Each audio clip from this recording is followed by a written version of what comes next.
পৃথিবীর সবচেয়ে বড় প্রতিশোধ হলো কথা বলা বন্ধ করে দেওয়া। কি অদ্ভুত সমাজ! স্বামী অন্য নারীতে আসক্ত হলে দোষ বউয়ের, কারণ সে তার স্বামীকে বেঁধে রাখতে পারেনি। আবার স্বামী যদি বউকে বেশি ভালোবাসে তাহলেও বউয়ের দোষ, কারণ সে স্বামীকে বশ করেছে। মনোবিজ্ঞানের মতে যে পুরুষেরা বেশি ইমোশনাল হয় তারা নিজের স্বপ্ন পূরণের পিছনে বেশি দৌড়ায়, কারণ তারা নিজের স্বপ্নের সাথে ইমোশনালি জড়িয়ে থাকে।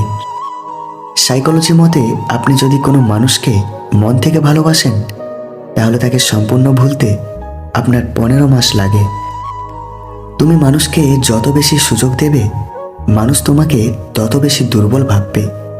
চোখের জল না ফেললে পেঁয়াজ পর্যন্ত কাটা যায় না, আর জীবন কাটাবেন চোখের জল না ফেলে, তা কি কখনো হয়? সম্পর্কের গুরুত্ব কমে গেলে দূরত্ব বাড়িয়ে দেওয়া উচিত, কারণ তুমি যতই তাকে বুঝাবে, গুরুত্ব দিবে, ততই সে বিরক্ত বোধ হবে আর তুমি তার ব্যবহারেই কষ্ট পাবে। তুমি একবার ভেবে দেখেছো, যাকে তুমি সবচেয়ে বেশি মূল্যায়ন করো তার কাছেই তুমি সবচেয়ে বেশি মূল্যহীন। দেখতে দেখতে তুমিও আজ পাক্কা অভিনেতা। মন খুলে হাসো ঠিকই, কিন্তু কাউকে বুঝতে দাও না মনের লুকানো ব্যথা।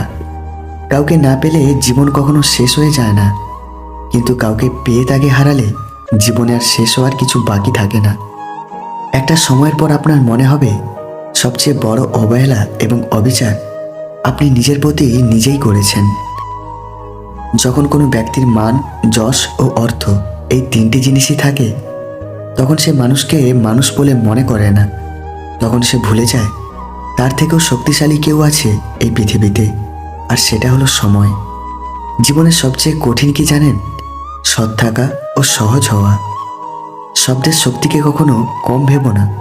ছোট্ট একটি হ্যাঁ এবং ছোট্ট একটি না অনেকের জীবন বদলে দিতে পারে।